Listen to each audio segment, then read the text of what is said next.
So we got a new event dropped, and this is holy crap. This is not a Duelist Cup rank up dual level BS format. This is finally a festival again. Damn. We get to get our gems without stress. Wonder how long that's gonna last. So anyway, obviously water and wind are not exactly the most popular attributes played by most people, so I'm here to direct you towards some what I believe are some of the stronger decks in this event. And obviously, if you have any more ideas, please let me know and let all the other people know in the comments in this video below. So first, we're gonna start off with my man Joshua Schmidt. Yep, it's a paleo. I mean, this is one of the few decks that isn't too hurt by the restrictions, because 90% of this deck is traps. So the only legal normal summon I think we can use for paleo is Launchy Dragon Maids. Like, you normal summon this, you draw, you mill 3, that's it. Maybe it's an arguable you can put in a couple of copies of Dragon Maid Tidian too. Although you might brick on these, but I mean, you only really have one real monster in that, because the other stuff like Hyperia and Backjack and like those engines, or even Soldier Dragons, none of those are water or wind. So yeah, I think this is the only real monster you can play in this deck. So that means the rest of the deck is all spell and traps. And obviously, seasoned paleo players, they know what works and whatnot. This is just random. I just threw in a bunch of random engines in here. You don't have to use all of them. Obviously, the number of cards you run can fluctuate from between 50 to like 60 cards. This is just like all the different possibilities you could run for this event. So obviously you have Reasoning and Grass. If you're running a bigger deck count size, like in the high 50s or like mid to high 50s, then Grass is good. Trap Tantalizing Tune. You discard a normal trap, draw 2 cards. That's basically it. This is basically like D-Draw, or I guess Pot of Greed, because you want the traps in the grave in the first place. And you probably don't have this card unless you're a paleo player, but if you are a paleo player, try saying that 5 times fast. If you are a paleo player, you know, go ahead, have fun. Same with Morganite. If you're a stun player and you have all of the paleo cards for some reason, tier Morganite, you don't really make advantage. You can't really use the multiple normal summons because you only have one normal summon in the entire deck, but draw 2 cards instead of 1. Nice. And the Flawless Perfection of the Tenny. This is an optional thing. This is basically, if your opponent special summons a monster while you control a face down monster or non-effect monster, so literally if you Daruma can or you have any paleo on the field, you can draw 2 cards. It's really simple. The point is, if your opponent wants to special summon while you have this on the field, they're gonna be giving you. I believe this isn't even a once per turn. Oh yeah, I'm fucking. Wow, Yu-Gi-Oh player reading. Holy shit. Literally says in the first line in the second paragraph, once per turn. But yeah, you have to draw 2 cards every turn basically, or your opponent isn't playing the game. And obviously, the reason this works for the deck is because Metaverse is a normal trap, so you can just Metaverse this out. I don't know if you want to do other stuff like other fields. I don't think you really want to mess up the deck with other field spells. Just Metaverse into this. Obviously, if you have Metaverse, it's an option. Then you have the Wabakus. You have the staple Elemental Burst. Just nuke your opponent's field. You have Needlebug Nest to get your engine going. Balance of Judgment is another draw card. Specifically because Evenly is legal in this event. Everybody's going to be playing Evenly.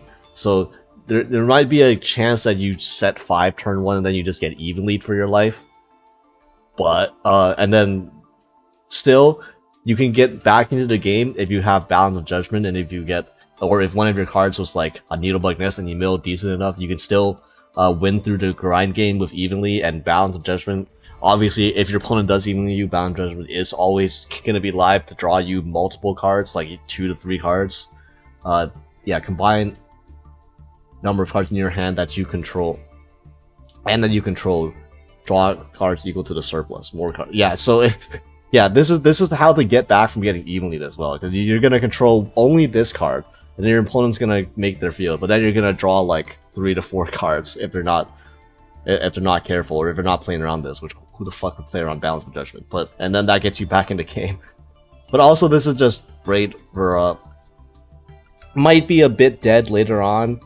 Not sure how this interacts with rollback, if you can like actually just roll back this and just get the draws anyways, but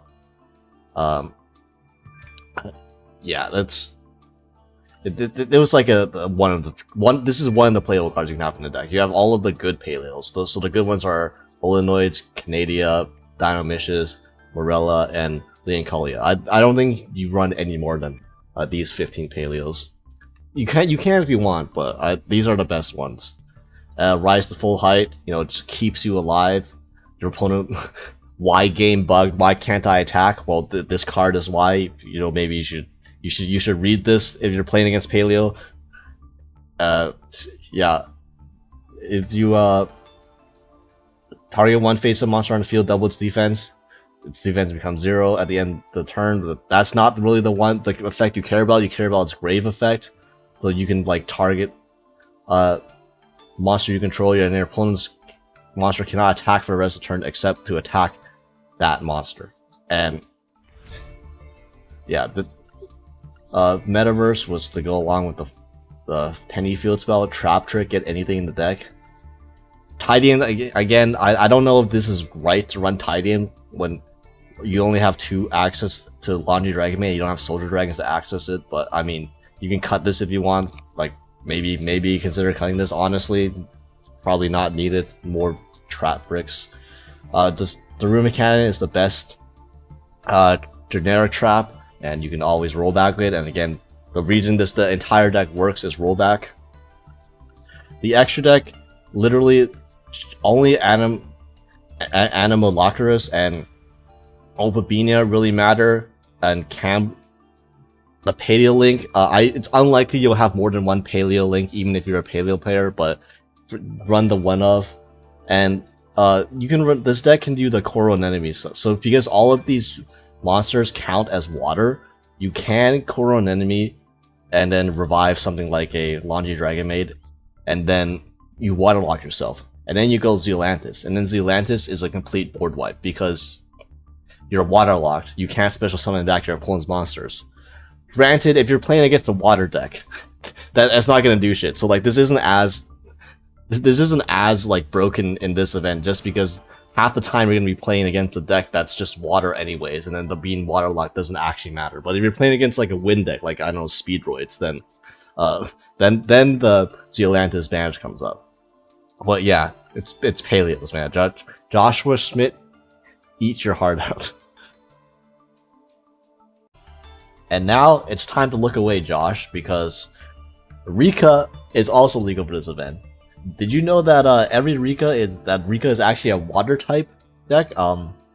Could have fooled me. So yeah, anyway, all of the Rikka cards are legal, and obviously we got the Con, so you're gonna be sacking a lot of your opponent's monsters. And this deck also, I want to showcase the staples that are legal for this event, mainly the hand traps, because you know Paleo's not going to use these, but for a standard deck, the hand traps, the main hand traps that we have legal are Droll and Lockbird, Ghost Mourner, and Infinite Permanence.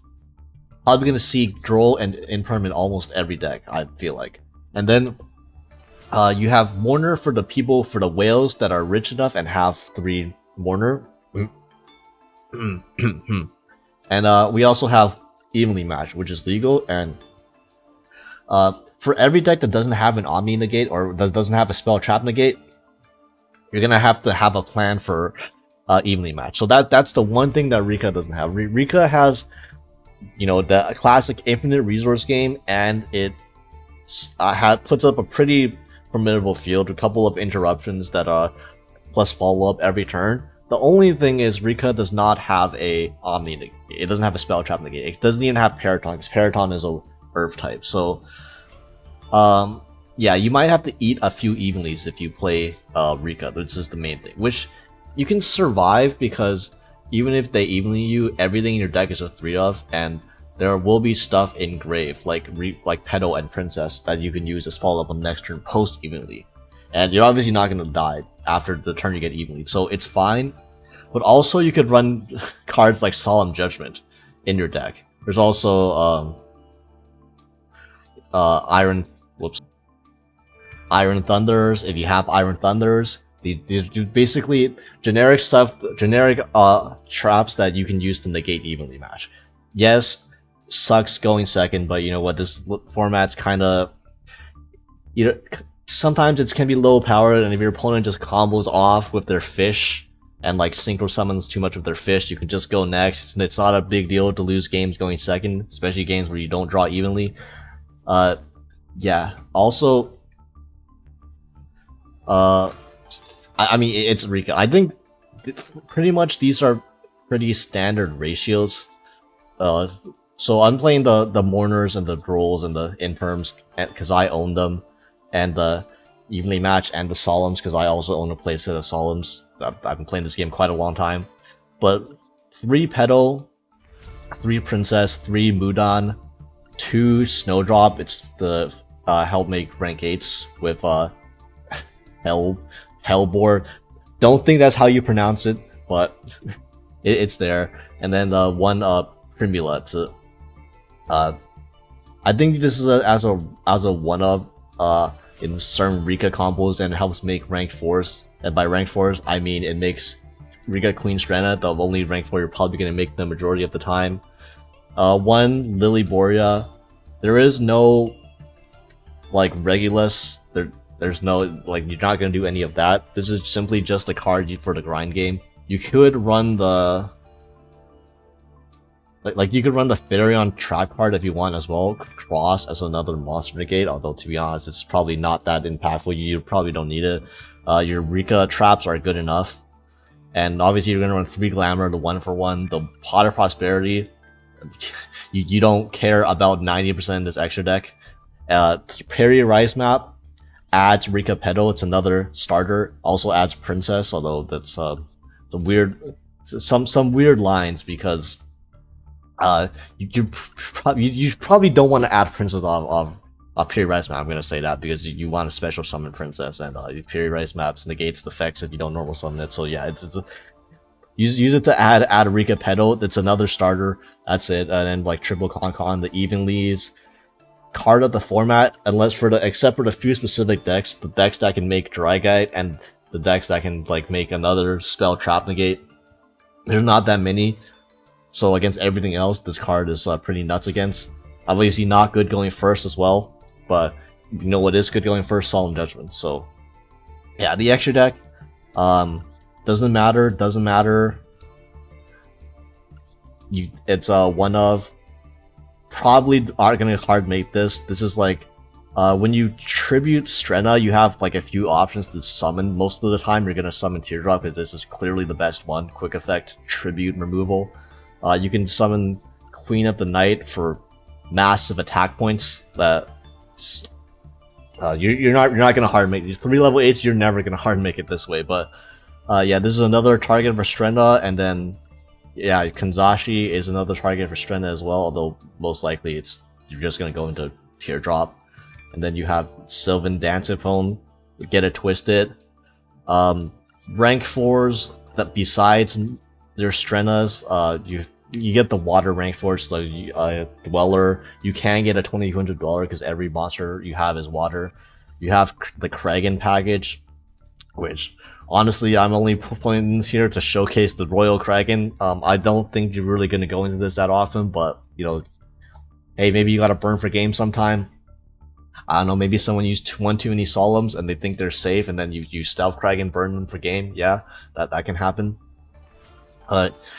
Yeah, Rikka. It's not plant combo. We're not playing fucking Loci. We're not playing, like, there's no Bengal Lancer. There's none of the oppressive 7 interruption plant end board stuff. This is literally just, it's like Sheet Con Strena with a going into a teardrop pass, like 2 to 3 interruptions. That's it, which is honestly one of the stronger boards you can have for this format, but it's not like unwinnable or anything. It just might be a bit annoying if you get into a grind game with it. So yeah, unless you drop it evenly on them. If you drop it evenly on them, you know, then the game is evenly. The game is even. So next we have Speedroid Zoom. Now I know Speedroids is one of the loner decks, so if you don't actually own the Speedroid cards, you can go ahead and play that if you want to play Speedroids. But for my actual real Speedroid players or my Speedroid enjoyers, and actually own like most of the URs for this deck, you'll know that there's some odd choices in the loner deck. You know, like they're playing 3 copies of Scratch on -1 Searcher. They're running like they ran Manko and 3 Piper and like 1 then Psycho Duke. So there's some odd ratios all around. So this is more of like this is basically just a Speedroid deck with like slightly better ratios than the loner, and a few extra choices, a few different choices in the extra deck. Granted, you do have to pay for these URs yourself if you're not playing the loner. So mainly for my actual Speedroid enjoyers. And one of the perks of this deck is I mentioned that evenly was projected to be everywhere. Well, Speedroid actually has a spell trap negate, even though Baron is banned, RIP, but Crystal Clearwing Synchro Dragon, which is a synchro that Speedroid does play, especially with no Baron. It's literally just a spell trap negate. So there's your out to evenly right there. Boom. Easy. So yeah, it's just like basically you have like 2 to 3 card combos. You just usually make a couple synchros a turn. Ideally Crystal Wing is one of them. You do go through multiple Crystal Wings a lot, so you actually do need the 2 Crystal Wings, as if you played Speedroid you should know. Unfortunately, they banned the best Speedroid monster, which is Kashira Unicorn. I know, bunch of haters. Understandable. So yeah, it's you're without like your best extender, which is like Unicorn, which is like 2 free bodies plus easy level 10 synchros. Granted, there's no Baron, so it's actually harder to. It would have been harder to make use of Unicorn as a body, anyways. But yeah, regardless, the main deck now, it's you want to run hand traps because this is still sort of a mid-range deck. Like if you own Droll, Imperm, and Mourner, I would recommend running all 3 of those, because you're only gonna put up like a couple synchros a turn, so it's like you end on like maybe 2 to 3 interruptions, but it's nice to have hand traps backing that up. And they were running, the loner was I believe running the Charmer thing, like the wind channeler. I think Small World is just a more versatile card, and because Droll is in the deck, Droll I think bridges to basically everything you want, you know, besides the Speedroid dice. But like this isn't something you would like search out with a Small World. Okay, you would search out with your actual starters like Terratop and like Tog and Tomborg. Yes, Tog and Tomborg is a starter, or like Card Turtle, or Ultra Hound, Marble Machine, these things. And you have a Duplicate. I think this is searchable off of a Cork Shooter. Now I'm not experienced with Speedroid myself, but I might end up playing this, or at least the loner, for a little bit and click a few buttons, and I'll get back to you on if you want any more tips on how to play Speedroid. But yeah, Speedroid is definitely, if you are a Speedroid enjoyer, it's definitely one of the better decks you can play this event. And yeah, I think the extra deck is mainly standard ratios. Put in a Wolfer yet. This is not necessary, but like I mean, with Baron banned and like you have more room in the extra deck, so occasionally if you have like a nutty hand, you can set up a Stellar Wind Wolfer yet with like 4k attack and like just a quick wipe, quick effect, just nuke the field or shuffle the field. And Kite Drake is the main way you're gonna nuke the field most of the time. So yeah, this card's insane. Bike, you know, nuke your opponent's field even more, and if you make this going second, you probably wouldn't have gone through both of your clear wings, so you can actually summon both clear wings on your opponent's turn if you ever get that far. And Rubber Band Shooter, just the heart and soul of the deck. A lot of events where Speedroid has been legal in one way, shape, or another, where it be like a synchro event or like a Legend of Mythology or whatever. This card has not been legal with Speedroids, but now Rubber Band Shooter is legal in an event with Speedroids, so this deck can mainly do most of its normal combos just without a Baron. So yeah, Speedroids. Now, of course, I'd be remiss if I didn't bring up the whites teaching the fish to synchro summon this event, aka white Ghotis.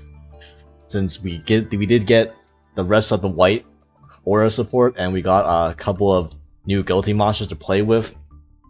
This is a real-ish deck now, and I'm gonna say right now, this deck is extremely hard to play. Probably, most likely the hardest deck to play in the entire event, and especially if you're new to the deck, which I personally am. So if you want to see me fuck up immensely playing this deck, you know, let me know. I'll link a few combo guides by my friend Deepsea Daru in the description. He has a very comprehensive combo guides on Ghoti combos, on white aura combos, on white aura combos interacting with Ghoti combos with Marincess cards. Yes, there are combos that involve bridging your white aura cards into Ghoti cards into Marincess cards in one entire combo line. It's if you don't believe me, go check out his video on that. But yeah, as for the builds, so the build is mostly standard. Obviously, we have like the non-engine that's allowed. You know, we swapped out stuff like the Maxis and the Ash Blossom, the Master Duel staples for the Water Wind event staples like Droll, Mourner, Imperm, and Evenly Matched. Speaking of evenly matched, this is one of the decks that has access to Dragite, which is a spell and trap negate. So it's one of the few decks that has the ability to negate evenly match the meta warping threat that everyone's scared about for this event. Yeah, you can. Basically, the idea is you set up your board. You know, you set up maybe a synchro or two, and then either like a Great Bubble Reef or whatever else you can get to draw a card on your opponent's turn, and then you simply through your Ghoti cards you nuke them multiple times. You make Ascon. You can make Ascon during your opponent's turn, and this is basically banish one of your opponent's cards. Eventually, you can bridge into Ghoti of the Deep Beyond, where this is just banishes literally every single card on the field, and not a once per turn, by the way. So there are setups where you can get 2 Ghoti of the Deep Beyond's activations on your opponent's turn and nuke their field, banish their entire field twice. So yeah, your opponent literally will not see that coming because a lot of people don't know how to play against Ghoti. And yeah, the thing is, I joke about the white cards in Ghoti. They're not actually that important for the Ghoti strategy. You know, all jokes aside about NBT, the whites themselves are kind of xenophobic. They don't work that well with the other fish monsters. They work the best with each other. Specifically, Sardine is okay. Like, at the very least, Sardine is a level 2 non-tuner that you can treat as a tuner in some occasions, so you can use that to pair with your other Ghoti monsters to make synchros, specifically Arion Post, which gets your engine going since it banishes a level 6 or lower fish monster from your deck, which is going to be one of the Ghotis. The thing, White Sunfish is the real bigot of this engine, because White Sunfish does not combo with any fish monster besides another copy of White Sardine. Like, it only works with other whites. And it's probably worth running because you also do have White Reincarnation, which I'm not gonna make any more jokes about this name. It used to be White Salvation at the early fan translations. But yeah, this card is basically a Rhoda for your whites. So if you open combinations of like 2 different white cards, then you can use one of the reincarnation to search White Sunfish. Then you have a combo with White Sardine and White Sunfish. Again, I'll link the it'll be one of the combo videos I linked in the description. But yeah, you got Fishborg Harpooner, which is the new. This card just came out in the Legacy pack. This wasn't in the. This isn't in the selection pack, but it is from the Legacy pack. So if you're wondering where this came from, this is just the additional level 4 tuner that you discard a card. You discard a water monster, then you can either special summon this or you special summon the card you discarded. So you can get like bricks out of your hand, and there's combo lines involving this.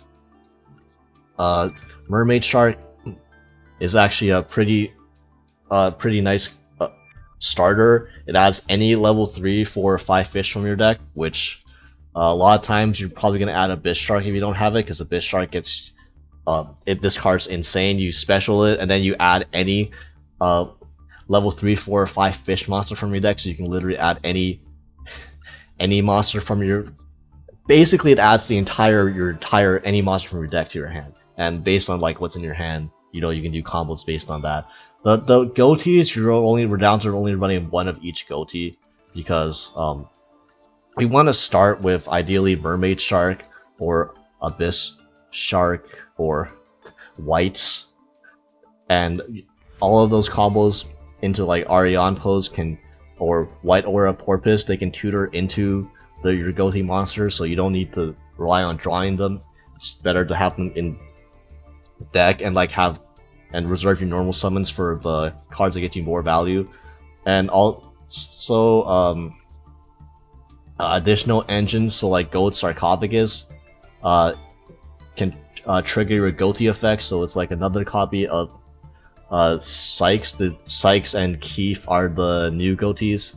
It's just like an extender, and then this is it's a brick, but this card is banished. You can banish 1 fish monster from your hand, graveyard, or face up, and then special summon this card. So it's an extender in that sense. And then when it's special summon, you can add a fish monster from your deck to your hand. So it's like an Abyss Shark if you get to special summon it, which you can. Goat Sarg is an easy way to actually trigger that as long as you have any other fish monster.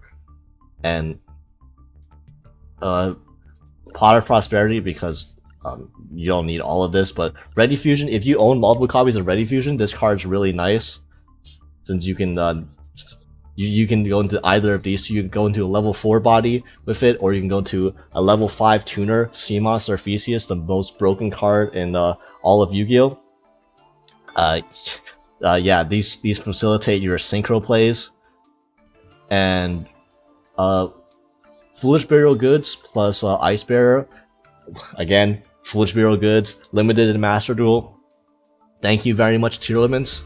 But it dumps Ice Bearer, and Ice Bearer can basically search any level 5 or higher fish monster off the bat. Or if you have any fish monster already in your grave, it can add any monster in your grave too. But it just has to send a level 5 or higher. So immediately it can add a Abyss Shark, which already gets you mostly your combo if you already have it. If you don't already have it. So yeah, something like that. And the extra deck, again, the stuff that matters, double Arion Pulse, White Aura Porpoise, White Aura Whale, Dragite, the negate evenly, double Ascons, so that banish your opponent's one of your opponent's cards, double Deep Beyond, banish your opponent's field. Geimer Isurine, you can your end boards, you either choose between like Geimer Isurine or Dragite, which probably just begin with choosing Dragite for this event based on how popular Evenly is. Then the Coral Anemone is part of combos, and Mistkeeper and Great Bubble Reef. There's the combo line goes through Great Bubble Reef turn 1 to draw an extra card. So yeah, man, This deck is hard as hell, man. I don't know how the hell I'm gonna learn how to play this for this event, but we'll see. So yeah, well, I think these are some of the stronger options you can play for this event, and for the very few people that actually own these decks, you're eating good. This is a deck that actually, in my opinion, has a very good amount of budget options to play. Even though, you know, Water Wind is not exactly the most popular attributes, and a lot of people don't have dedicated decks for that are legal just for this event, don't worry, because there are decks that you can build for basically relatively cheap or completely free that you can play and get all the gems for with this event, or maybe even further if you want. You know, that's just how good I think the budget options are. So stay tuned for that.